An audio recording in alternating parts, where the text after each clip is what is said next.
हम भौतिक सफलता मटीरियल सक्सेस के समय घमंड से कैसे बच सकते हैं और गुरु के प्रति आभारी रह सकते हैं। हम सब ऐसे समय में जी रहे हैं जहाँ के इंसान को लगना शुरू हो गया है कि वो अपने आप से ही सब कुछ कर रहा है। ये ऐसा समय है जिसे सेल्फ हेल्प का समय कहा जाता है कि हर एक इंसान सोचता है कि मैं कहीं ना कहीं से मदद खुद ही ले सकता हूँ। आजकल के समय में अगर आप देखें, अगर घर में सब्जी भी बनानी हो तो बच्चे माँ बाप से नहीं पूछते, यूट्यूब पर जाकर देखते हैं कि कैसे प्याज काटना है, कैसे टमाटर को काटना है, कैसे तड़का लगाना है, और सोचते हैं हमें आ गया सब कुछ और हमने बहुत बढ़िया सब्ज़ी बनाई है। और अगर अपने माता जी को या दादी जी को या नानी जी को पूछेंगे तो पता लगेगा कि स्वादी सब्ज़ी कैसे बनती है। सो हम ऐसी एज में से गुज़र रहे हैं जहाँ हम सोचते हैं कि हम खुद ही खुद सीख जाएंगे सब कुछ। So this is an age of self help. तो जब इंसान उस माहौल में जी रहा, उसको लगता है मुझे सब कुछ आता है, और जब उसकी कुछ तरक्की इस दुनिया में होती है तो वो सोचता है कि ये तरक्की ये मेरे करके हुई है, ये क्योंकि मैंने YouTube पे देखा था ये सब्ज़ी कैसे बननी चाहिए और मेरे को स्वादी लगेगी, मैंने बनाई है। औरों को लगे ना लगे, मुझको तो स्वादी लगेगी ना जिसने बनाई है। तो सोचते हैं हाँ मैंने बड़ा तीर मार दिया। सो उससे इंसान के अंदर घमंड आना शुरू हो जाता है कि ये मेरे करके कुछ हुआ है। और क्योंकि आजकल का इन्वायरमेंट ऐसा है, आजकल की सोसाइटी ऐसी है, तो घमंड आना बहुत आसान है। हमें ये जानना चाहिए कि जो कुछ हमारी ज़िंदगी में हो रहा है, जो सन्मत का रास्ता हमें समझाता है कि 75% तो हमारे पुराने कर्मों के लिहाज से ही हमारी ज़िंदगी में ढलता है। तो मेन पोर्शन 3/4 तो जो भी हो रहा है वो तो हमारे पुराने कर्म कैसे थे। जब हम पहले मानव चोले में आए, हमने क्या सोचा, क्या बोला, क्या किया, उसके कारण हमारे कर्म बने, संचित कर्म।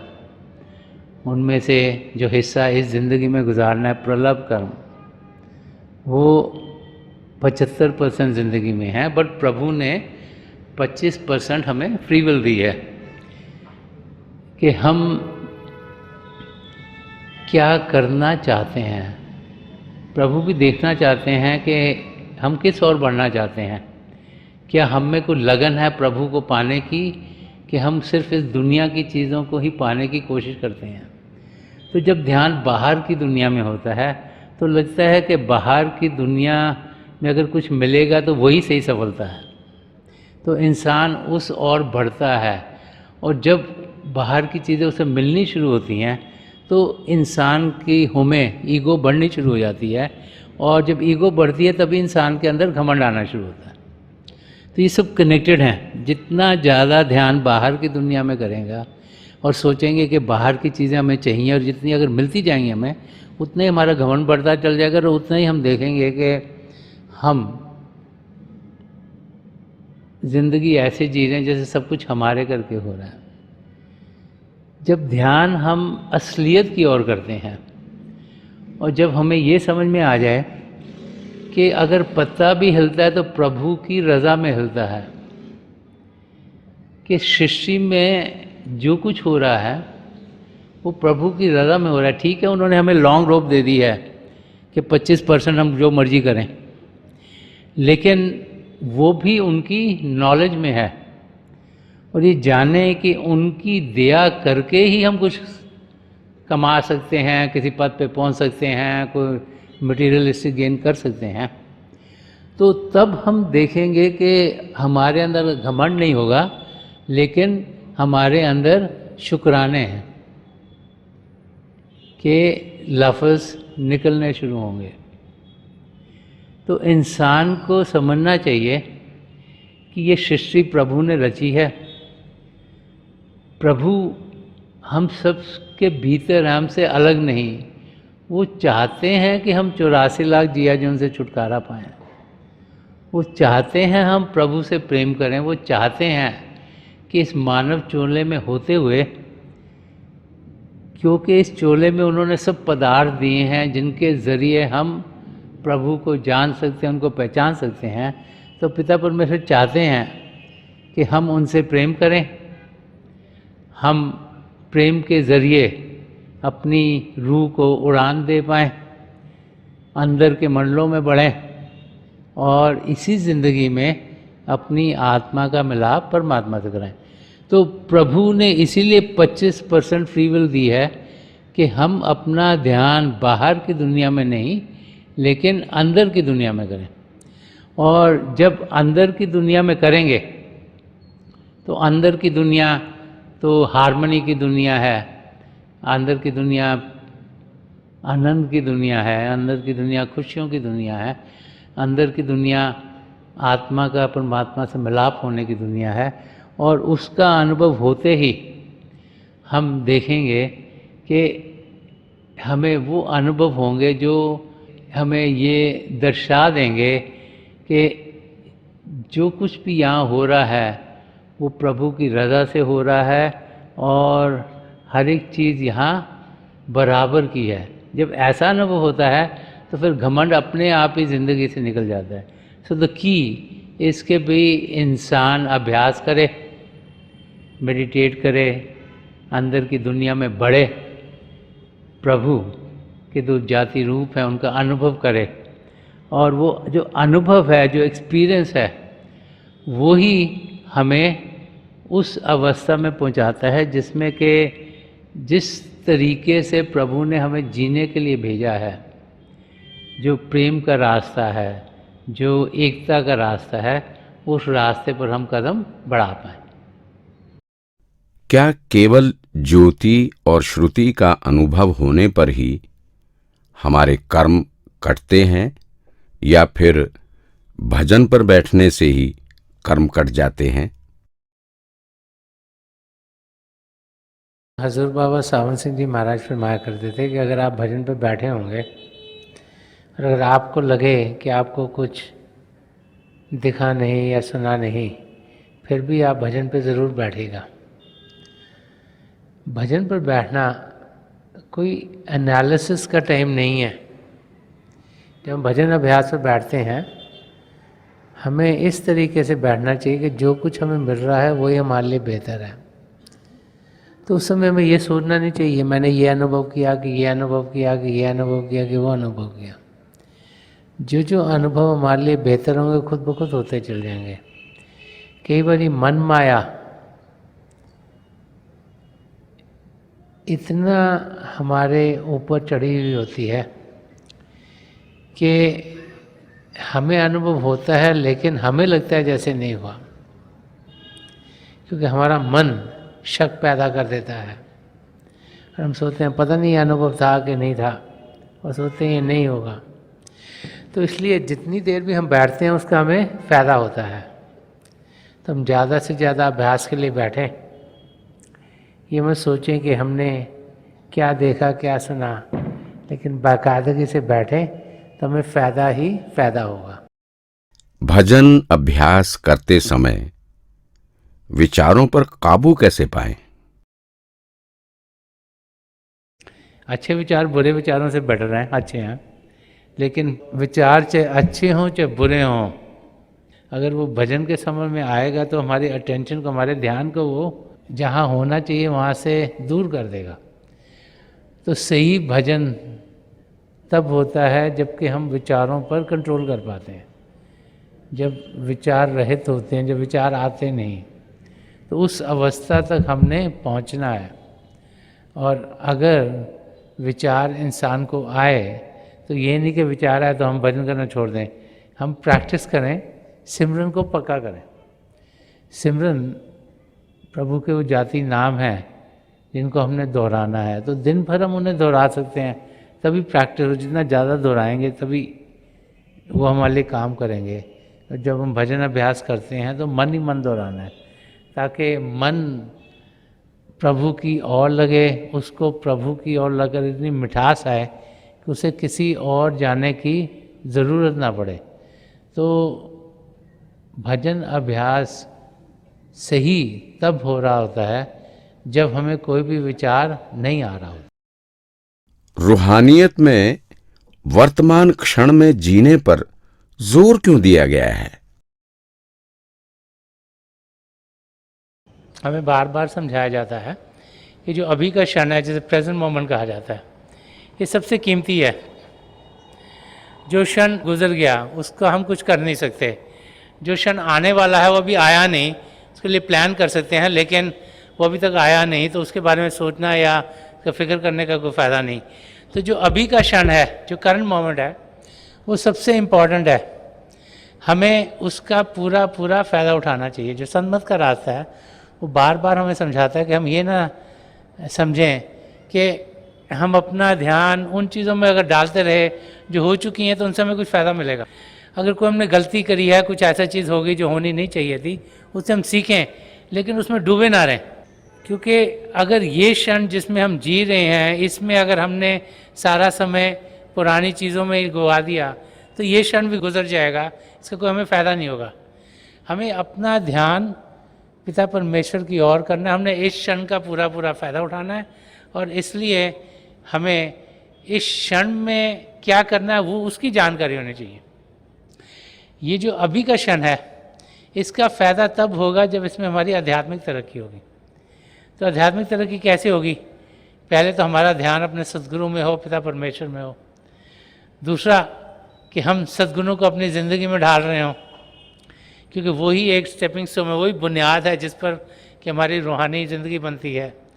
तीसरा कि इसमें हम सिमरन करें, भजन अभ्यास करें, ताकि मन हमें डिरेल ना करे, अपनी मंजिल पर जाने से रोके ना। चौथा, इसमें हम अभ्यास करें ताकि अंदर की दुनिया में बढ़ने के हम लायक हों। शरीर को शांत करें, मन को शांत करें, तभी हम अपनी मंजिल तक पहुंच पाएंगे। तो इनमें से कुछ भी करेंगे तो प्रेजेंट मोमेंट का फ़ायदा होगा। हर क्षण अगर प्रभु की ओर होगा, जिसमें के कदम प्रभु की ओर बढ़ेंगे, तो उसका हमें फ़ायदा ही फ़ायदा है। हमें इस किस्म की ज़िंदगी जीनी चाहिए। तो सन्मत का रास्ता समझाता है कि ये वाला क्षण बहुत ज़रूरी है, क्योंकि बाद में क्या होगा, अगर ये वाला क्षण ठीक हुआ तो बाद का क्षण खुद ब खुद ठीक हो जाएगा। अगर इस क्षण में अक्सर सोचते रहे कि बाद में करेंगे क्या, तो ये क्षण भी गुजर जाएगा। तो हमें ये देखना है कि इस क्षण में करना क्या है। मन को शांत करें, शरीर को शांत करें, भजन अभ्यास करें, सिमरन करें, या निष्काम सेवा भाव से मदद करें किसी की, वो भी इस क्षण के लिए फ़ायदेमंद है। क्योंकि जब हम निष्काम सेवा भाव से मदद करते हैं, चाहे वो शारीरिक हो, चाहे वो मानसिक हो, चाहे वो फाइनेंशियल हेल्प हो, चाहे वो और किसी की मदद हो, तो उसका फ़ायदा बहुत ज़्यादा होता है और हमारे कदम हमें अपनी मंजिल की ओर तेज़ी से बढ़ते हुए दिखते हैं। तो ये बहुत ज़रूरी है कि करंट मोमेंट, ये जो अभी का क्षण है, इसका हम पूरा पूरा फ़ायदा उठाएं, इसमें ध्यान पिता परमेश्वर की ओर करें, और हम देखेंगे कि हम फिर अपनी मंजिल की ओर तेज़ी से बढ़ेंगे। कर्मों का विधान और ध्यान अभ्यास एक दूसरे से कैसे संबंधित हैं? कर्मों का विधान में यही समझाता है कि जैसी करनी वैसी बननी। जैसे थर्ड लॉ ऑफ फिजिक्स है कि for every action there is a reaction, कि जैसा हम सोचेंगे, जैसा बोलेंगे, जैसे कार्य करेंगे, उस किस्म का ही हमें भुगतान करना पड़ेगा। अच्छा सोचेंगे, अच्छा बोलेंगे, अच्छे कार्य करेंगे तो हमें खुशी मिलेगी, और अगर बुरा सोचेंगे, बुरा बोलेंगे, बुरे कार्य करेंगे तो भुगतान करना पड़ेगा। तो हमारी आत्मा जो परमात्मा का अंश है, जो जब प्रभु से अलग हुई, जो कि आज इस समय इस मानव चोले में है, तो उसके साथ जब वो पहले मानव चोले में थी, जो जो उसने सोचा बोला कार्य करे वो कर्म बनते गए और वो इकट्ठे होते गए, उनको सच्चित कर्म कहा जाता है। कि स्टोर हाउस ऑफ कर्मास है, जैसे एक ज़िंदगी में कितने कर्म करे वो हो गए, अगले बारी कितने कर्म करे वो हो गए। अब उनमें से थोड़े से लिए जाते हैं जिनको प्रलभ कर्म कहा जाता है, और जो प्रलभ कर्म है वो हमने ज़िंदगी में झेलने हैं, और उन पर ही हमारी 75% लाइफ निर्भर है। और रोज़ाना हम सोचते हैं, हम बोलते हैं, कार्य करते हैं। ये तीसरा हिस्सा है कर्मों का, जिसे क्रियमान कर्म कहा जाता है। कि रोज़ाना जो भी हम करते हैं, बोलते हैं, कार्य करते हैं, उसके भी कर्म बनते चल जाते हैं। अब जब तक सारे कर्म कटेंगे नहीं, तब तक हम 84 लाख जिया जून से छुटकारा पाएंगे नहीं। ये बार बार बार महापुरुष हमें समझा गए हैं। तो जब हम रोज़ाना अपनी ज़िंदगी जीते हैं, और रोज़ाना जो जितने भी कर्म हमारी ज़िंदगी में होने हैं वो तो होंगे ही, 75% तो होंगे। तो जो 25% का हमारा हिस्सा है, जो हम कर रहे हैं, जो नए कर्म बन रहे हैं, क्रियमान कर्म, अगर हम रोज़ाना भजन अभ्यास करेंगे तो वो रोज़ाना भजन अभ्यास के ज़रिए कटते चले जाते हैं। इसीलिए बाकायदगी से रोज़ाना अभ्यास करना ज़रूरी है। इसीलिए हमें समझाया गया कि जो दिन का 10वां हिस्सा है, जो कोई 2.5 घंटे के करीब है, वो हम अभ्यास में दें। कि उतना कम से कम देंगे तो उस दिन के कर्म उसी दिन कट जाएंगे हमारे, और हमारा लोड बढ़ेगा नहीं। तो अगर अभ्यास रोज़ाना करेंगे, रोज़ाना कटेंगे। और जो सन्मत का रास्ता में ये समझाता है कि जिस दिन हमें नाम की देन मिलती है, उस दिन जितने भी हमारे संचित कर्म हैं वो सब के सब हमारे सद्गुरु हमसे ले लेते हैं। हमारे उसी समय, नामदान के समय पर ही जो जितने भी संचित कर्म हैं वो हमारे सब के सब कट जाते हैं। लेकिन जो प्रलभ कर्म हैं उन्हें वो छेड़ते नहीं, क्योंकि अगर उन्हें छेड़ेंगे, वो ले सकते हैं, तो क्या होगा कि अगर प्रलभ कर्म हमारे ख़त्म हो गए तो हम जिंदगी से चल बसेंगे। इसलिए प्रलभ कर्म में हमें मदद मिलती है, और इसीलिए जो अभ्यास करने का तरीका है वो हमें दिया गया है कि हम रोज़ाना अभ्यास करें, अपनी ज़िंदगी में सद्गुणों को ढालें, अपनी ज़िंदगी ऐसी बनाएं ताकि ज़िंदगी में पॉजिटिविटी हो। लेकिन सबसे ज़रूरी है अभ्यास करना। उसके लिए ज़रूरी है शरीर को शांत करना और मन को शांत करना। और शरीर को शांत करना बहुत आसान है। एक शांत जगह ढूंढें, बैठ जाएं, आंखें बंद करें, तो पांचों इंद्रियों को बड़ी आसानी से अंदर कह सकते हैं। मन को शांत करना बड़ा मुश्किल है। मन को शांत करने के लिए हमें सिमरन दिया गया है। इसीलिए समझाया जाता है कि दिन में जब भी मौका मिले सिमरन कर लो। जब कोई मेंटल एक्टिविटी नहीं कर रहे हो तो सिमरन करो, ताकि ध्यान प्रभु की ओर जाए। क्योंकि हमने तो प्रभु से मिलना है, हमारा पर्पज़ ही है आत्मा का मिलाप परमात्मा से होना है। ज़िंदगी मिली इसीलिए है ताकि प्रभु से हमारा मिलाप हो। तो जब हम रोज़ाना भजन अभ्यास करेंगे तो रोज़ाना के कर्म कटते चले जाएंगे। तो जो हमारे संचित कर्म हैं वो तो नामदान के समय कट गए। जो प्रलब्ध कर्म है वो रोज़ाना जो जो होना हमारी ज़िंदगी में होगा, जितनी तकलीफ़ आनी है उसमें हमारे सद्गुरु की मदद मिलती है ताकि हम उस तकलीफ़ को सहन कर पाएँ और हमारी ज़िंदगी से गुजरे।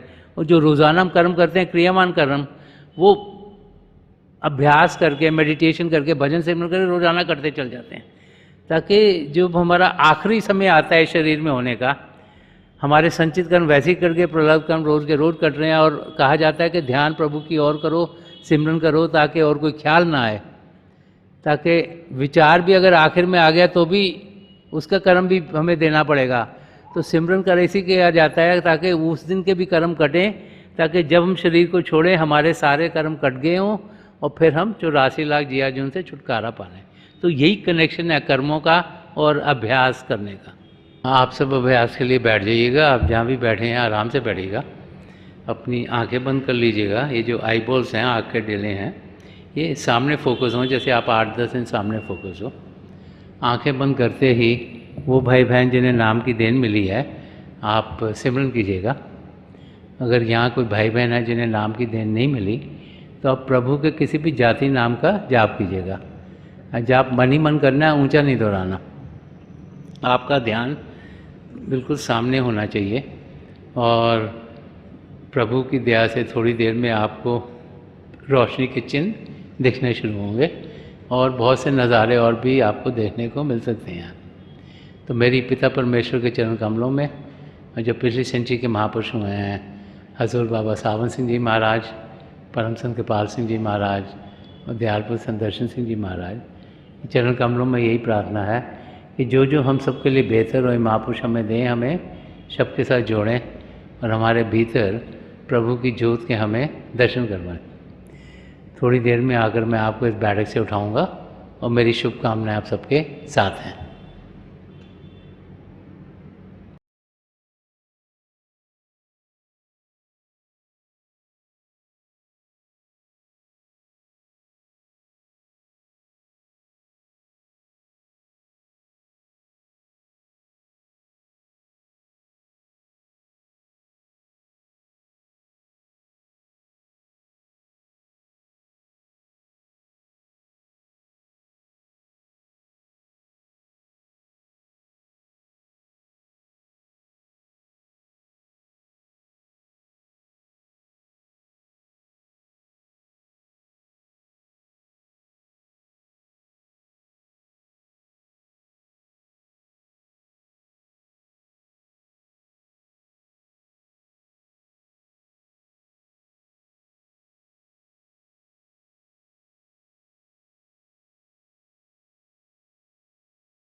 छोड़ दीजिए जी, प्लीज़ लीव ऑफ।